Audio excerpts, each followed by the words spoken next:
just wrestling hard. If he can show his effort being at a higher level, perhaps he might be able to make the opponent succumb to a loss just because of the high effort. A guy that hopes to be an orthopedic surgeon someday, you'd say. He probably knows the 206 bones in the body pretty well, right? Might be able to use that for a takedown. I hope so, right? Well, good for him. We know he'd be strong enough. Yeah, exactly. Not easy to move the bones around like that. All 206. Maybe some easier than others. Yeah. Good grapple and takedown. Nearly there. But 3 points awarded for Fernandez. Trying to find a spot to initiate the near fall.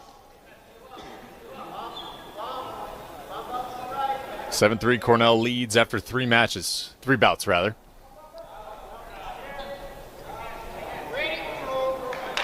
And an escape for Pepe.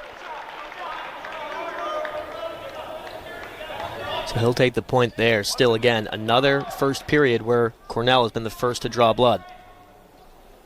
And Fernandez qualified for NCAAs for the first time in his career last year. Went 1-2 in that tournament. Won his first EIWA title. All Ivy a season ago. 24-9 overall. 5-0 in duels against Ivy opponents. So he was ready for conference wrestling. And with every team making it this season, after the push by the Ivy League coaches, all 6 will compete in the weekend of March 9th. I think it's a smart move. I think that's what that's what fans want to see. That's what players want as well, a chance at the end of the season to prove themselves. And I think it'll make for an exciting season too. All the matches seem to matter more, right? Because you're getting to see these guys once again, possibly. And from what I know about wrestlers, ball sports don't always translate. So if he's got a good shot, I bet it doesn't take a lot.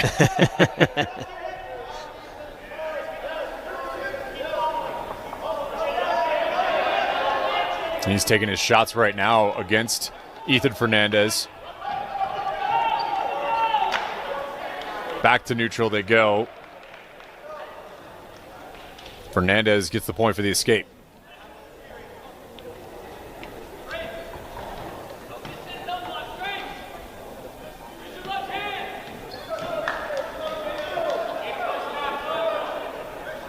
Pepe opting to work up off the mat from the ground up. Normally a good technique.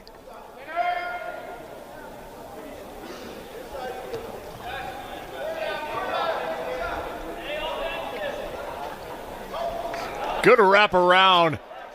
Near fall. It had to be, at least for Titus Godbold. He says no. Ethan Fernandez, a great move on Jaden Pepe. He had a real chance at some points there. It was a spectacular move, regardless, to get Pepe on the mat. Showing some real quickness. And 45 remain in the second.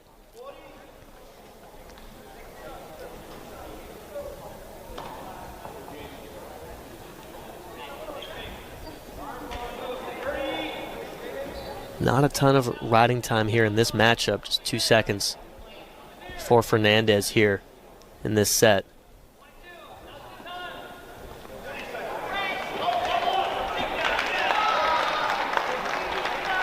Fernandez back on top. Spoke too soon. Yeah, works the takedown as well. And he had the leg squeezed there from Pepe.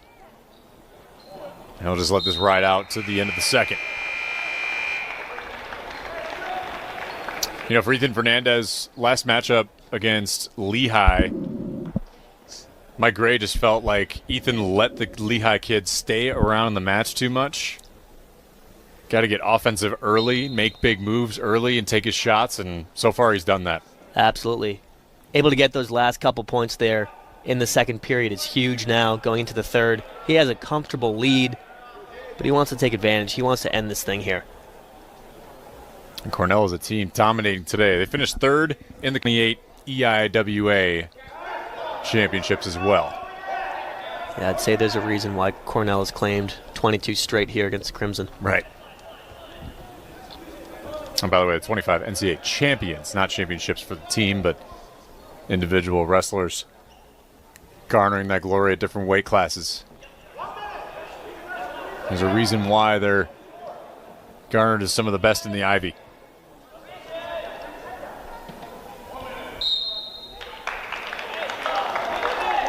Less than a minute to go. Fernandez in control against Pepe.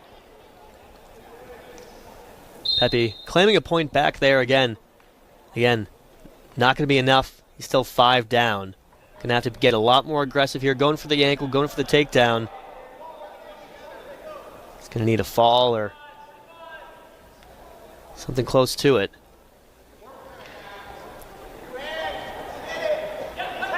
Good move by Fernandez. Another takedown.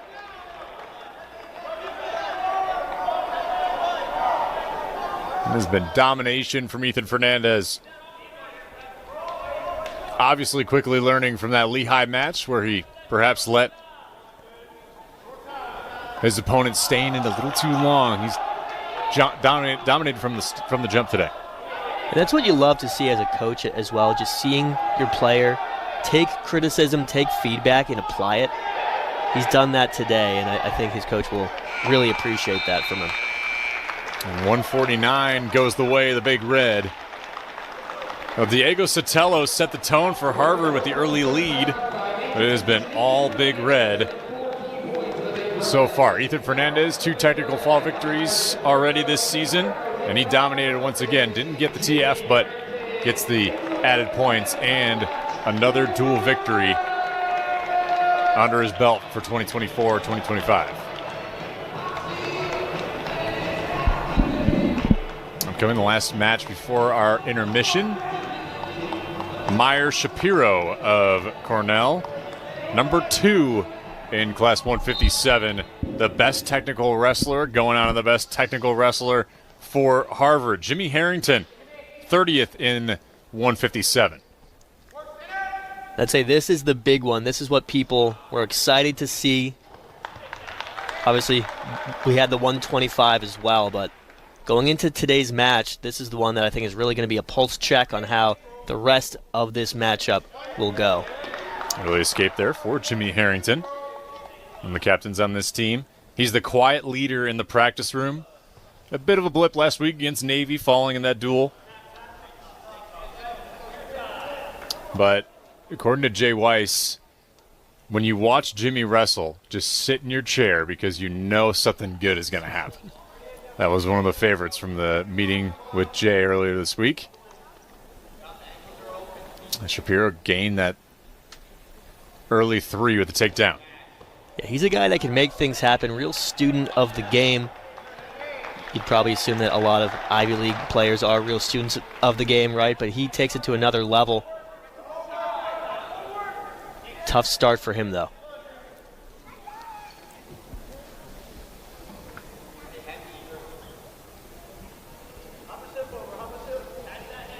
Wrestler 157, leading by 5 already.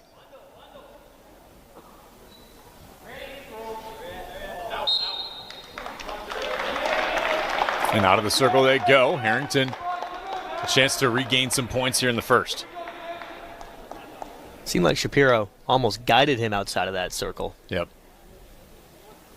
And Jay Weiss also let us know, as far as Jimmy's concerned, he's probably the toughest guy to keep in the bottom. One of the best escape artists, and you see it right there.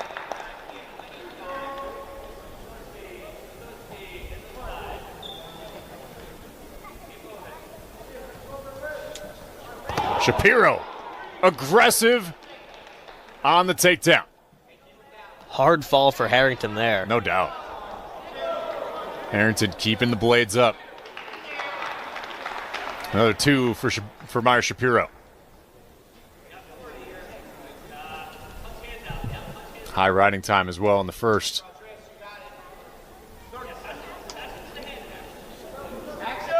Meyer's just been so impressive here in the first period alone. Already a score of 11-2. Just true domination.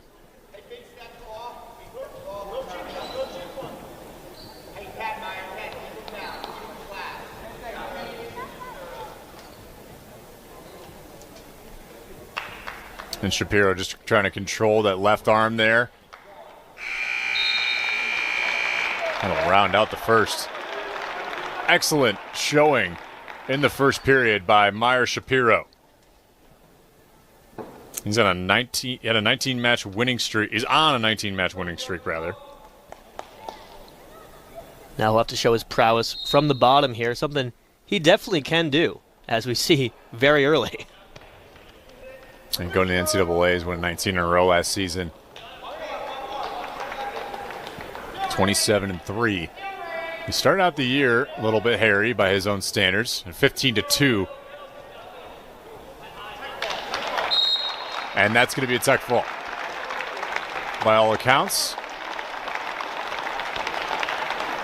Shapiro, the tech fault victory, 18-3. Cornell having their best guy make quick work in Cornell might be technically the same or better. And so how they combat that is through their effort. And so far, Cornell's still been able to beat him on the technical.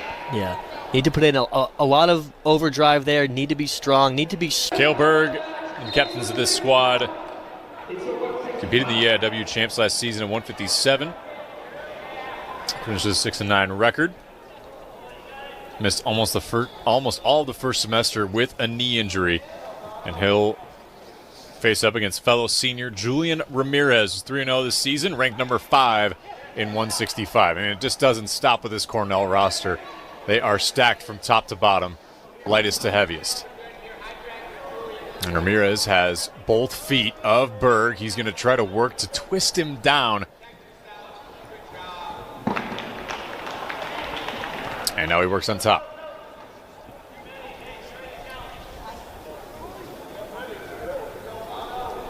Ramirez made the NCAAs for the third year in a row. Last season, went to the round of 12. 3 seasons in a row.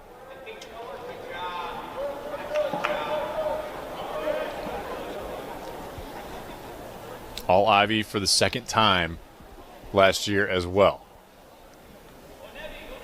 Just one match away from being an All-American 3 years in a row. A guy that's so good and yet somehow has a lot to prove still. That's someone that, as a coach, you know, you feel for him, but also you can use that too. It just shows how good 165 has been over the last few years. If somebody like Julian Ramirez, as much success as he's had, especially in the regular season and in the postseason, to still not garner All-American status, a bit of a surprise. So, especially for someone who pulled off one of the top upsets of the season his freshman year, knocking off number 1 ranked Shane Griffith of Stanford. Dominant wrestler. Trying to work underneath to get the shoulder blades down there of Cale Berg.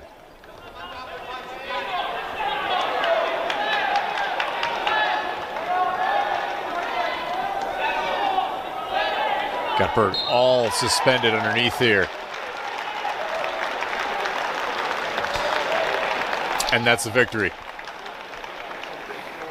I mean, it would be a tough one here. Berg had a valiant effort, but again, that's a quick one. You find yourself, if you're Cale Berg, ready to compete, right, and only last one period. Unfortunate for the Crimson. And Julian